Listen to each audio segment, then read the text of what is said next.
My stepdaughter just called me a homewrecker, just because I'm married to her father, but there's one thing this little brat isn't telling her dad, so I might have to tell him for her. I'm not one to judge other people's upbringing, much less when it comes to such a delicate subject, but the thought may be altered after you meet my stepdaughter.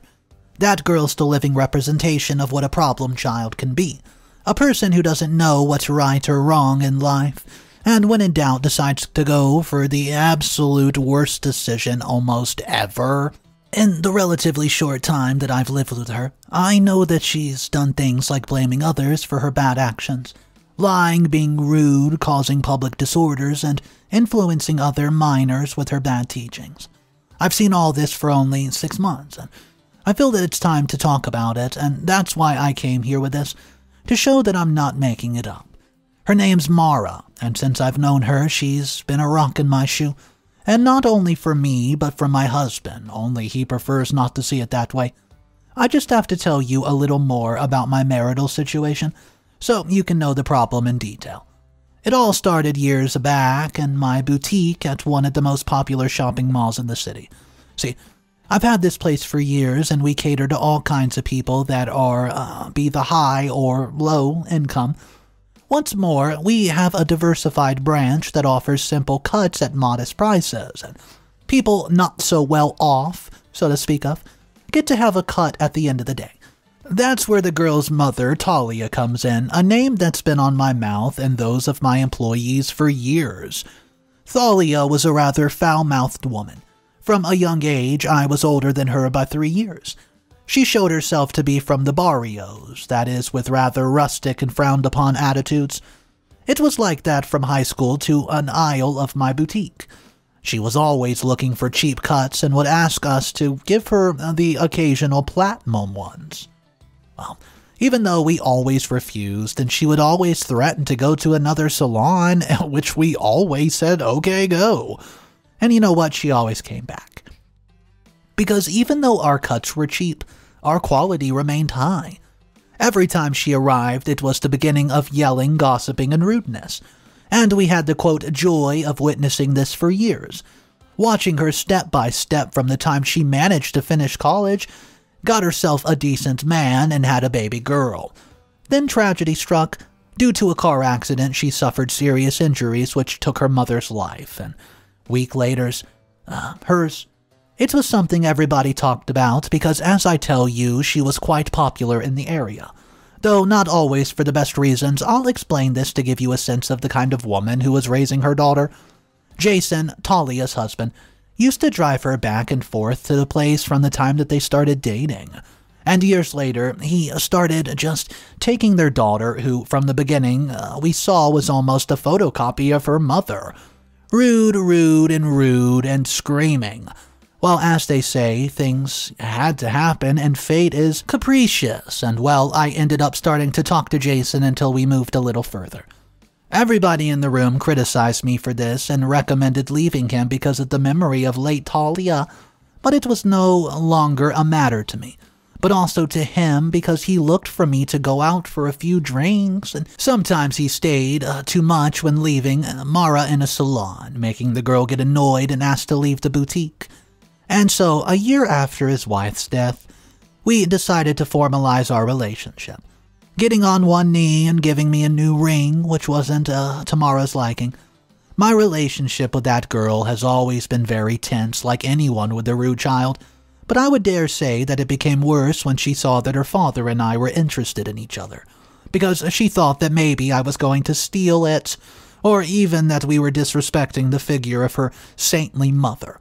I don't deny that many people looked at our relationship funny, even throwing the typical, but it hasn't even been a year since Thalia left this world. How heartless of these two to get engaged and married. And the girl used this speech to repeat it over and over again. It half worked. I didn't think that she would get into our relationship, but she wasn't aware of what she was talking to. When I said that she was a photocopy of her mom, I wasn't lying. Because her going to the salon is the same energy as her mom. She just seems to despise me a little more. I get it. I was the one who decided to help her dad and make it through his new life.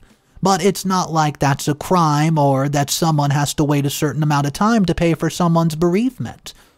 If you have a couple of friends who got married just a month after one of them got divorced, and they've been together for 8 years, almost 3 times as long as the first marriage lasted, so why can't this be the same case, I asked. I do this because Mara keeps making rather rude comments about me to her father. That's because I found out just yesterday from one of the girls in the salon, the one who attends to her more than anyone else, that she always talks badly about me to her father, even though I don't even do more than work and some social work in one of the groups I'm in at the local church. From there, I don't do anything else, and it's pretty bad that she talks so badly about me, being that I've always wished her the best and that I even let her have the expensive cuts for free. Yet, she's never had their hair cut by me, saying she doesn't like my finishes. I've tried to talk to Jason about it, but as a big surprise, he doesn't give his daughter much of a fight. They both have different ways of coping with their grief. Her way is to be a spoiled brat, and his way is to forgive his spoiled brat, and be submissive when it comes to her. Why did I decide to get involved in that family? I repeat, Jason was the one who decided to seek me out, and I just answered the call. Tell me, is that wrong? Is it wrong to love someone when the only thing standing in your way is your daughter? One can respect the thoughts of other people's children, but when they're unfounded thoughts that do nothing but harm without basis, well, I don't think that respect is justifiable. You know what?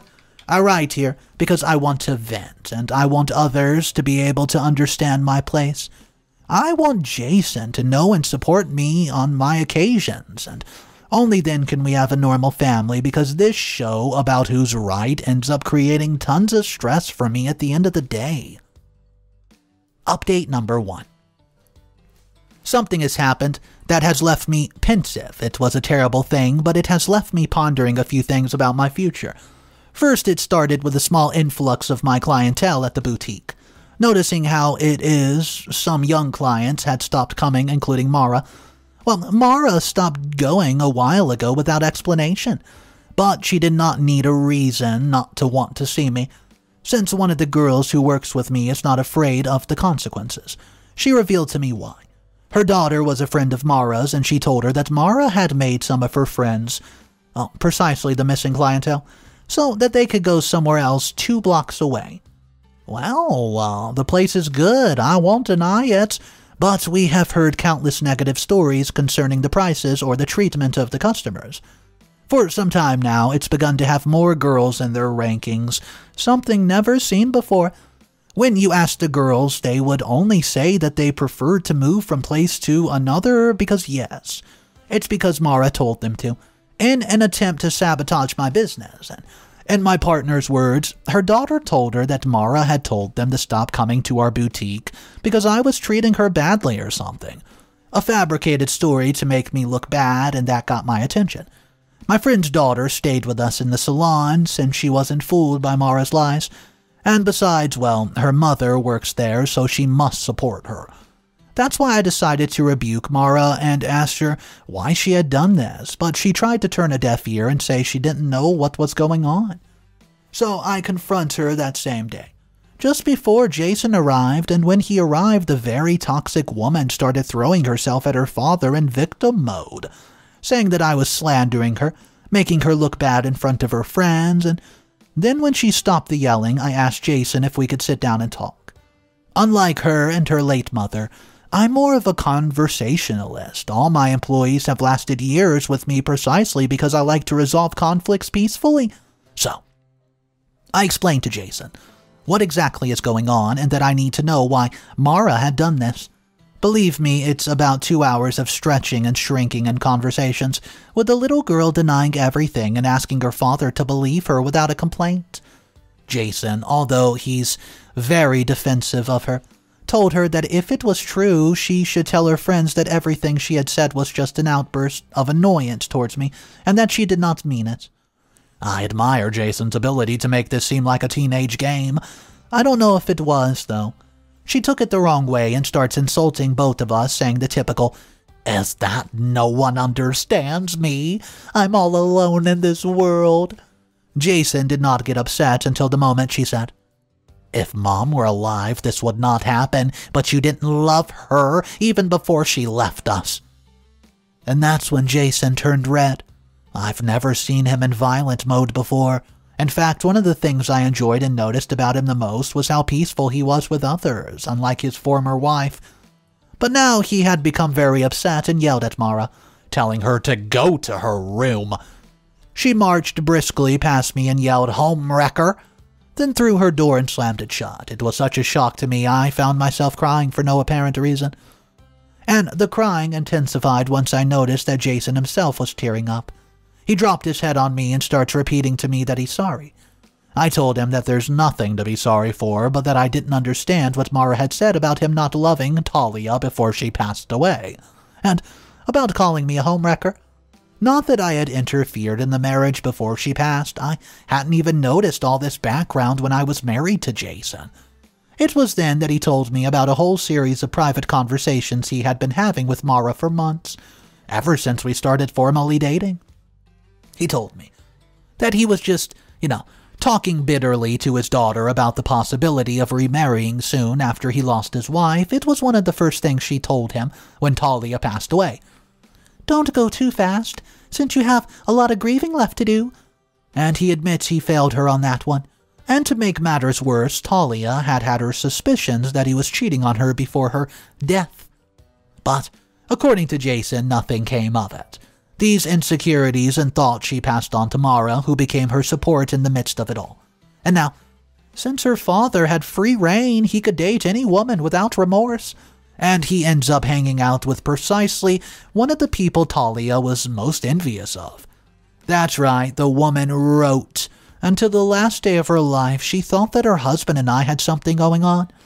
While it's true that part of this anger on Mara's part is due to the denial of seeing her father with somebody else, this background makes me think many things.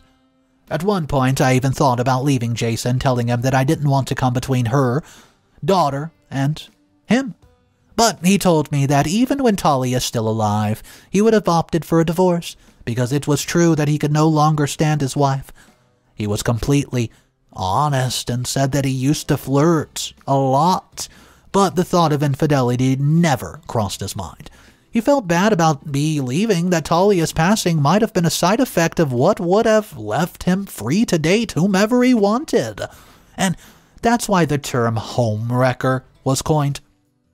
I had no idea how much he and Mara talked about it in their day-to-day lives, and he feared that this day would come. The day when his little girl would have grown up enough to be able to do real damage to me, or in this case, my business. I asked if I could talk to Mara, but he told me that under the condition she's in, it's very difficult to do so, since the girl is as stubborn as her mom. He didn't want it to be like father, like son, but things just got out of hand. Now I found myself reflecting on so much that it seemed like I was about to give myself mental paralysis. So I found myself in a cold sweat in the middle of my room, thinking about how it all made sense now. I wanted and want to talk to that girl, but at her age, I feel it's useless, as she will only follow her instincts to insult me, and keep calling me by a label that does not represent me. At the end of the day, she's still my stepdaughter, and whether I like it or not, she's part of the life of the man I now love, and it's a matter of coming to a common agreement. Luckily, my business can still stay afloat, and maybe in time the girls who left will realize that this place is better. That's something that has happened to us almost always since. People who come to my salon end up coming back in one way or the other, even if they come to have a bad cut fixed by someone from the competition. And, well, there have been cases where this happens frequently. The best thing is that the vacation season is almost here, which makes us get active with promotions for girls, and that's like flies to honey. I've talked to my coworkers, and well, it's no secret that they're upset with Mara about all this. But she promised herself it would be the last time that she would do it, because otherwise we'll have to take drastic measures. Measures that even I haven't quite figured out what they might be. My head is a sea of doubt right now, and I've given the matter a lot of thought. Feeling very bad that I've had to experience this, I just wish Mara could understand my position. And tell her that it directly affects her quality of life. But hey, she's a big girl now, so she'll know how to understand everything eventually, right? Update number 2. Hey guys, I don't know if you ever read anything like this in your life, but I'm about to tell my near-death story and how my stepdaughter had something to do with it. All you need to catch up on is that Mara is my stepdaughter, and she is a jerk. Okay, let's get started. A little less than a week ago, I was still at my normal post in the salon. It had been quite a tiring day, one of the hardest days of the year, I dare say. I had attended to 5 clients, and believe me, their demands had been no small task. Anyways, the thing is that when it was my turn to close everything up, and the other girls had already left, Mara was waiting for me downstairs, and she had recently learned to drive. She wanted to do me the favor of picking me up and taking me home. That part always seemed a little strange to me. I mean, out of nowhere, she starts treating me well. After everything she had done to me, but well, I wanted to give her the benefit of the doubt, and believe that she had indeed changed. But I saw that it was too late for that. I was just finishing setting things up for the next day, but then I noticed a smell of scorching. But not from the kitchen tents, as they were a couple of floor ups. No, the smell was very close to me and very, very strong. When I went to the reception, I found that the entrance curtains had caught on fire. My first reaction, rather than scream or run, was to go to the fire alarm, because there's very few people in the mall at the time, so I had to shout as loudly as I've ever shouted in my life. I could not believe that there weren't people close enough that they didn't realize what was going on. I couldn't see anything outside, so it was hard for me to know what was going on in the aisles of the mall. The best thing I could have done was to get on the phone and calmly call whoever it was I could. Like a good, deluded person, I tried to call Mara, as she was the one I considered closest to me in the area. Assuming she was going to be outside the mall, she didn't answer the call. The phone did ring, but no one came to the other end of the line. I even remember that on one occasion she did answer, as I saw that the counter had already appeared on the screen, but only a murmur could have been heard. And then she hung up. 5 seconds was how long our call lasted, and after that, when I kept trying, now I could not even catch the tone, because I felt that she had turned the phone off.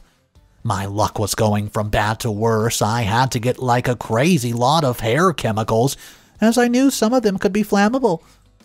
Many may not know this, but a boutique can be one of the worst places to set fire to, as there are hundreds of tiny little bombs spread out in the area, some in different colors, shades, and treatments and smells.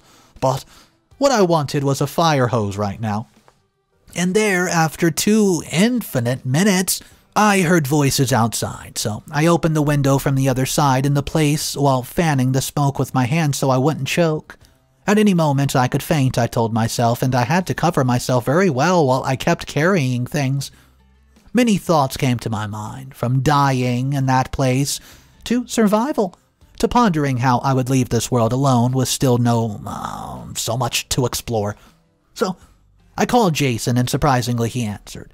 I explained the dire situation, and almost like a coincidence, he told me that he had just been informed of the fire in the middle of our call. So he was on the way to race over, but he would tell our neighbor because Mara had taken the car.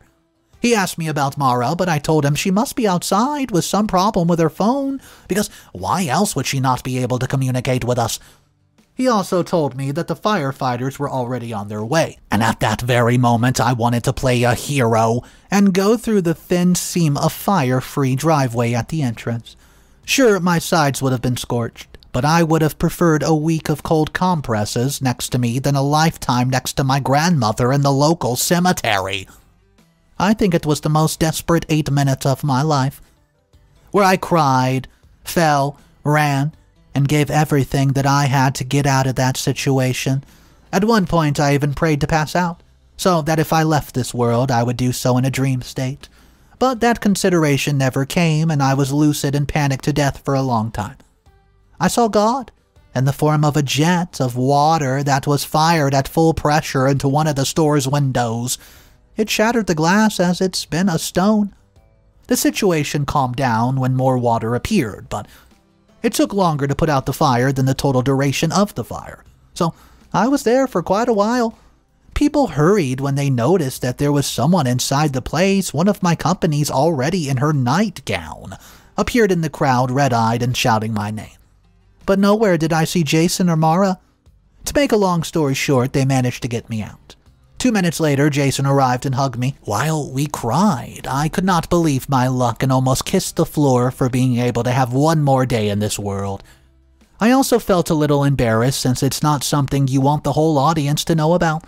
But my excitement quickly turned to fury when I learned of Mara's whereabouts. She's at a party. As it turned out, she was at a party, leaving me stranded at the mall. But the story doesn't end there, guys, as some of the mall guards tell me that they saw a girl similar to Mara. They've known her for a long time, and although they didn't spot her well because she was fast, they think that she was with someone else. Which makes me think a few things. All of these are capital conjectures, and I would, need to investigate more about it to know if what I think happened is indeed the case. If that is the case, we would be looking at an objective murder attempt on the part of my goddaughter, and that's something that makes my blood run cold. Right now I'm at home, and I've only shared 2 sentences with Mara because, well, Jason says I'm very emotional, which is not surprising, but once I know more about it, I will let everybody know. I doubt very much that it was an accident because sometimes we create coincidences ourselves. Update number 3. I'm going to finally close this situation once and for all. This has a relatively happy ending, albeit a bitter one for some parties. After lots and lots of talking to Jason about the situation, and after incriminating evidence was obtained from Mara, open parentheses, it was indeed her because it was checked on security cameras how she and another friend were in the mall, throwing something on the floor in front of the store's curtains. Starting the fire. Yeah, it was blurry, but the clothing of that night speaks for itself.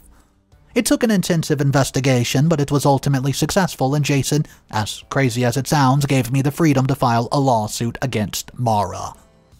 On Mara, well, 2 of her friends, because apparently it was an orchestrated plan by more than 2 parties.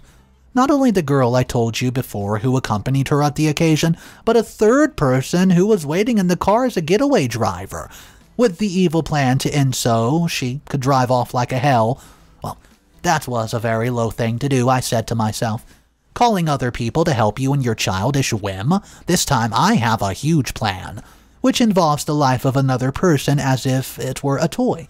Well, I better not go for that part, unless I want to be a sea of tears for the rest of the text. As I was saying, there was a lawsuit over arson. When told what was going to happen, Mara knelt before me. She cried, sniffled, threw herself onto the floor, and screamed for forgiveness because it was now that she realized how her terrible actions were. Excuse me, but I don't go for that kind of begging. Those crocodile tears don't work with me. You see, I have a pretty understanding, kind, and friendly person with her, but I'm not going to be submissive, and I come back and repeat for the millionth time. It's my life we're talking about. If I had not reacted quickly, I might not be here writing this. They were sentenced to 1.5 years in jail. Although, Mara's sentence, being the one who had led the whole thing, got her 2 years. I felt some satisfaction and more because, as penance, she was willing to collaborate in social work, which mostly involved my business. The social work is just a cover. She would be given carte blanche on a couple of days a week to help us with everything we needed. Without complaint either, she won't be able to have any contact with her father either. And I feel this is the part that hurts her the most, because if she was begging me like a prisoner begs God to forgive her sins, Jason was much worse. And I even saw a scene that left me cold. Mara, she said, "Daddy, don't let them take me to jail." That was the only moment where my humanity betrayed me, and I even considered dropping the charges. As I believe she didn't deserve this, neither her nor Jason, but I could not back out, as the little girl knew well the consequences of her actions, and had it been somewhat bigger of a result, assuming I had not gotten out of the fire, God forbid, the punishment would have been 1,000 times worse. Now, unfortunately for her father, her father doesn't trust her, and neither do many of her acquaintances. As speaking of acquaintances, The news went viral locally, and that was a big boost to our business than any more paid advertisements in social media could have been. First, it went viral that Mara had tried to kill her stepmother, which made her look very bad, that is, and the worst humiliation a young person in the internet can have. A second, besides that, is it made us look good as the only company where, despite having a fire in the middle, they still provide a quality service. It also made us win back our old clients, Mara's friends too, and they realized shortly before this whole incident that she was planning to do something like this. That is, they knew she would do something bad, but they thought it would be a small scale. When they heard about the fire, some of them even threw up, because those were big words. Then they said that they didn't want to have anything to do with Mara and preferred to stay in my classroom. I didn't have the heart to tell them that I had anything to do with Mara per se. Besides, now we need more people than ever. Anyways, this is all much better now, and even if it sounds like a fairy tale villain, without Mara, the atmosphere, it just feels calm. Without that little girl or her mother, we can enjoy more peaceful days. Well, what a crazy fate for mother and daughter, right? Jason's sad, obviously, but he sees justice when it's needed. So it's better than him defending the indefensible. I'll just keep doing what I like and wait for Mara to get out of prison. Maybe by then she'll have learned her lesson. Something not even her own mother could have taught her better. So burning down an entire establishment just because OP and stepdaughter have differences, that's absolutely unacceptable. And besides that fact, we're just going to ignore that stepdaughter was so enabled throughout the story. She knew that she just burnt down a building and almost killed some people. And she still had the nerve to say, "Oh, Daddy, please don't let them send me to jail." Because she was so used to doing that over and over and over. And it just leaves me one question, guys. If you found yourself having to deal with a stepdaughter like this, how do you deal with it? Do you just leave the relationship? Do you try to cut her off? I don't know. Let me know what you would have done. Guys, my name's Mr. Reddito. I narrate stories like this every day. And if you just can't get enough of these videos, I know, well, there's two other channels that I have, Mr. Reddito Animated and Mr. Reddito's Revenge.